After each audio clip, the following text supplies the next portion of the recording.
This is just a quick one just before I pop onto Zoom and run one of our summer webinar series, these open courses that we're running at comsteria.co.uk/summer. And the first one's on podcasting. So I'm going to be helping people take their first steps with podcasting. And on that note, it depresses me sometimes when I look at some of the chatter on LinkedIn and on social media and various blogs.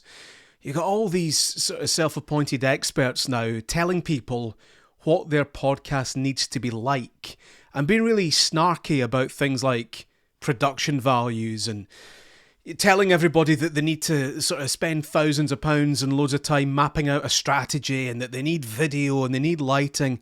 You know, you can have all that if you want, but let's not dictate to people how they ought to express themselves in a podcast. We don't all want to be Goalhanger and Stephen Bartlett and the like. Some people just see it as a reflection on their work or sharing some ideas.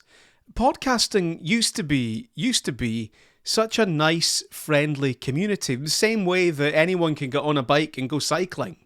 The feeling was that anyone, anywhere, with anything they want to say, however they want to do it, sporadically, regularly, seriously, or just for fun, could get on and express themselves in a podcast. And the feeling was that the internet and society and all of us were richer for that, for having that space where you didn't need loads of strategy. You could just say your bit and out it went. A podcast is an audio file. Well, it's not even have to be an audio file. It's a file delivered via XML. Right, it's an MP3 usually delivered via XML. It's got the ability to subscribe to it. It can be automatically downloaded, immediately delivered, and it pushes out. Right, it doesn't need to wait for somebody to see it in an algorithm. That's all a podcast is. If you want to deliver video through it, you can. If you want, as most people do, to deliver audio through it, you can. I'm told you can. If you really want, you can deliver PDF through it. And most systems that will play a podcast are capable of reading a PDF if they're delivered that way. It's just a file type. It's just a distribution. Right? Telling someone what to do with a podcast is akin to telling someone what they should do with a Word doc. Or here are the rules for your telephone strategy in business. It's ludicrous. I'd like it if we could get back to just being nice and friendly. And what I'll be doing today is encouraging people to find a way that works for them. I'll certainly not be... I'll tell them what a podcast is and how it works. I'll be showing them how to put it live, helping them with some of those technical things.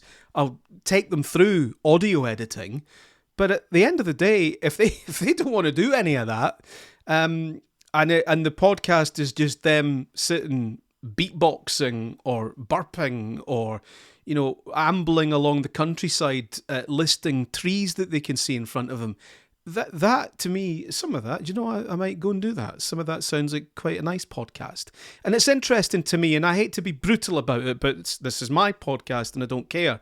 A lot of people doing this seem to me to be people who have come out of the worlds of professional radio or professional television, thought that because they had a valued skill set, that they would be making lots of money for the rest of their lives, thought that they were safe, realised they weren't, and are now bitter about it because they see this podcast industry and they think, oh, we should have a bit of that.